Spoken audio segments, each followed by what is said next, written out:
दोस्तों, गार्डनिंग करने के लिए आसानी से मिट्टी प्राप्त करना बहुत ही ज़रूरी है। बिना इसके गार्डनिंग पॉसिबल नहीं लगती है। जैसे जैसे मेरे टेरेस गार्डन में प्लांट्स बढ़ने लगे, मुझे मिट्टी की रिक्वायरमेंट भी फील होने लगी। पहले जो था हम कंपोस्टिंग अच्छी नहीं कर पाते थे, मेरी कंपोस्टिंग अक्सर फेल हो जाती थी। तो मैंने मिट्टी बनाने के लिए, प्लांट्स ग्रो करने के लिए तरह तरह से मिट्टी बनाई और चीज़ें इकट्ठा करी। आज की वीडियो में हम जो है किस किस तरीके से मैंने मिट्टी बनाई, उसके संग मेरा क्या एक्सपीरियंस रहा, किस तरीके की मिट्टी बनाने में मुझे क्या फ़ायदा और क्या नुकसान मिला, आपके संग हम शेयर करेंगे। क्योंकि एक क्वेश्चन बराबर मेरे पास आता है कि आपने अपने टेरेस गार्डन में इतनी मिट्टी कहाँ से इकट्ठा कर ली है।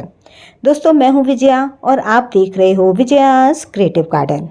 देखिए, जब भी हम लोग गार्डनिंग शुरू करते हैं तो सबसे पहले जो होता है या तो नर्सरी से मिट्टी ले आते हैं बनी बनाई, या फिर अपने आसपास का जो पार्क रहता है वहाँ से ले आते हैं। यही काम हमने भी किया था। कंपोस्टिंग चालू कर दी थी, लेकिन कंपोस्टिंग बहुत अच्छी नहीं हो रही थी उस समय। फिर मेरा ध्यान गया कोकोपीट पर। उस समय बड़ा प्रचलन हो रहा था कोकोपीट का। मैंने कोकोपीट के ब्रिक्स लाना शुरू करा। कई सारी मैंने ब्रिक्स एक के बाद एक ले लिया। कोकोपीट में जो था मैंने गोबर खाद वगैरह मिक्स करके प्लांट लगाने शुरू करे। जब मैंने ऑलमोस्ट 1 साल प्लांट्स लगा लिए तो मैंने उसका रिज़ल्ट ये पाया दोस्तों कि कोकोपीट जो है ये हमारे एरिया के लिए, मतलब उत्तर प्रदेश प्रयागराज के लिए बहुत सक्सेसफुल नहीं है। क्योंकि गर्मी में पता नहीं क्या प्रॉब्लम आ जाती थी, कोकोपीट में जो भी प्लांट लगा रहता था वो फ्लॉप हो जाता था, क्योंकि नीचे से मॉइस्चर बना रहता था, ऊपर से मिट्टी सूख जाती थी। साथ में जब रेनी सीज़न आया तो बद से बदतर स्थिति हो गई। प्लांट्स जो की मिट्टी बिल्कुल सूखी नहीं रही थी, बहुत सारे प्लांट्स मरे। तो कोकोपीट मेरे पास अभी भी रखी है, लेकिन यूज़ मैं उसका कम करने लग गई हूँ। सेकेंड नंबर में दोस्तों मेरी जो अब इस समय तक जब कंपोस्टिंग थोड़ी थोड़ी सक्सेस भी होने लग गई थी। किसी ने मुझे लकड़ी के बुरादे के बारे में सजेस्ट करा। बहुत सस्ता मिलता है, जहाँ पर लकड़ी का काम वगैरह होता है वहाँ से जा कर के हम बुरादा ले आए। मुश्किल से 2 या 3 रुपए किलो ऐसे मिल जाता है, या बहुत होगा 4 रुपए किलो मिलता होगा।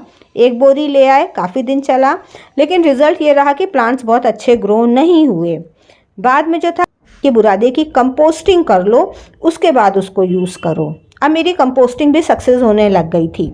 तो फिर मैंने लकड़ी के बुरादे को रख करके उसमें यूज़ करा। अब मेरी जो कंपोस्ट रेडी हो रही थी उसको मैंने यूज़ करना शुरू करा, और अपने गोबर खाद को थोड़ा सा मात्रा उसकी कम करने लग गए। इसी में जो था पुरानी मिट्टी जो भी रहती थी, कंपोस्ट वगैरह मिला करके थोड़ी बहुत गोबर खाद और भी जो खाद बताते हैं आपको, उन सबको मिला करके यूज़ करने लग गए।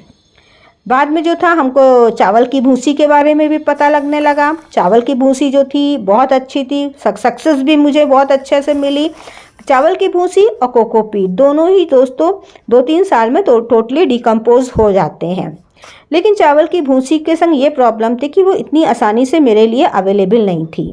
अगर आपके घर के आसपास राइस मिल है, चावल जहाँ से निकालते हैं धान से, वो वाली मिल है, तो वहाँ पर आपको बहुत सस्ते में 2-3 रुपए केजी में चावल की भूसी मिल जाएगी। बेस्ट ऑप्शन है, कोई प्रॉब्लम नहीं होती है। लेकिन फिर जो था मैंने कंपोस्टिंग अच्छा मेरी सक्सेस होने लग गई थी अब तक। इसके बाद मैंने अपने गार्डन वेस्ट को भी डिकम्पोज करना शुरू करा, क्योंकि प्लांट्स बढ़ गए। सीज़न होने के बाद प्लांट्स बेकार हो जाते थे। अब जो पुरानी मिट्टी मेरी हो जाती थी जिसमें प्लांट ग्रो होता था, मैं अपने प्लांट को काट पीट करके उसी में डिकम्पोज करने लग गई। क्योंकि एक बार मेरे दिमाग में अब कंपोस्टिंग का फंडा बहुत क्लियर होने लग गया था कि कैसे डिकम्पोज करना है। तो मैंने जो था अपने टेरेस में जो ड्रम रखा है उसमें भी कंपोस्टिंग करी, शेयर भी करा कई वीडियोज़ में। साथ में ये जो वायर मेश वाला है तो इसमें भी मैंने कंपोस्टिंग करी। मैं जो थी अपनी पुरानी मिट्टी जो रह जाती थी उसको भी रिसाइकिल करती थी, और जो भी गार्डन का वेस्ट होता था वो काट पीट करके डाल देते थे। लेकिन हाँ, ये इंस्टेंट रिजल्ट नहीं देता है। इसको जो है कम से कम 6 महीने के लिए छोड़ देते हैं। फ़ायदा लेने के लिए मैंने ये करा कि ऊपर की तरफ मिट्टी ज़्यादा भर देती थी, फिर उसमें कोई भी सीजनल प्लांट लगा देते थे। तो नीचे जो था कंपोस्टिंग होती रहती थी, ऊपर से सीजनल प्लांट्स ग्रो होते रहते थे। मैंने कई सारे वीडियोज़ में आपको दिखाया भी है। ऐसे ही मैंने जो था ड्रम वाले में करा है, 1-2 वीडियो उसके भी बनाए हैं। बाद में मुझे सबसे सस्ता आइटम ये लगा कि आपके आसपास जो भी पत्तियां वगैरह अवेलेबल हैं, आपको कहीं बाहर इधर उधर नहीं जाना पड़ेगा। तरह तरह की सूखी पत्तियां ले आइए और उसको जो है अपनी मिट्टी में मिला करके यूज़ करिए। उसको भी लेकिन कंपोस्ट करिए, ज़्यादा अच्छा रिजल्ट मिलेगा। चूँकि मैं अपनी गार्डनिंग को आसान बनाना चाहती थी, इसलिए मैंने सूखी पत्तियाँ अगल बगल से बटोरना या मंगवाना, कोई भी आदमी मिलता था उसको 20 रुपये 50 रुपये दे करके मतलब पत्तियाँ मंगवा लेते थे, अपने आम के पेड़ की बिन लेते थे और कम मिट्टी को जो था उसको रिसाइकिल करना शुरू करा। ये हमने जाना है कि आपका जो भी गार्डन वेस्ट, किचन वेस्ट निकलता है उसको अपनी पुरानी मिट्टी में मिक्स करके कुछ महीनों के लिए ज़रूर छोड़ दीजिए। इसके 2 फायदे रहते हैं, आपका वेस्ट भी डिकम्पोज हो जाएगा, साथ में मिट्टी के खोए हुए पोषक तत्व भी वापस आ जाएंगे और आपकी मिट्टी कहीं ना कहीं मात्रा उसकी बढ़ गई है। आपका गोबर खाद और दूसरे फर्टिलाइज़र का भी खर्चा कम होगा।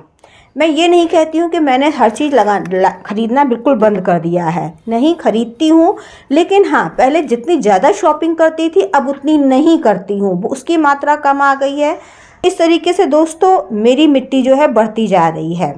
तो मिट्टी को जो है, अगर आपके पास इतनी मिट्टी नहीं है कि आप एक सीज़न के लिए रख सकते हो, तब उसमें दोस्तों गोबर खाद ये सब मिलाओगे ना, तो उसको कुछ दिन के लिए 15 दिन 20 दिन के लिए ज़रूर उसको रख दीजिए ताकि उसके खोए हुए पोषक तत्व वापस आ जाए। मिट्टी पर मैंने बहुत सारे वीडियोस बना रखे हैं जिसमें कुछ का लिंक हम डिस्क्रिप्शन बॉक्स में डाल देंगे। और अगर आप बहुत साल तक गार्डनिंग करते रहोगे तो ये स्वाभाविक है कि कंपोस्ट, गोबर खाद और अपनी मिट्टी मिला करके मिट्टी की जो मात्रा है वो बढ़ती ही जाती है। दोस्तों उम्मीद है आपको वीडियो पसंद आया होगा। पसंद आया हो तो लाइक के बटन पर हिट कर देना। मेरे चैनल पर पहली बार आए हो तो सब्सक्राइब भी कर सकते हो। मैं जो हूँ गार्डनिंग से रिलेटेड वीडियोज़ डालती रहती हूँ। फिर मिलेंगे आपसे किसी नए वीडियो के साथ, तब तक के लिए गुड बाय।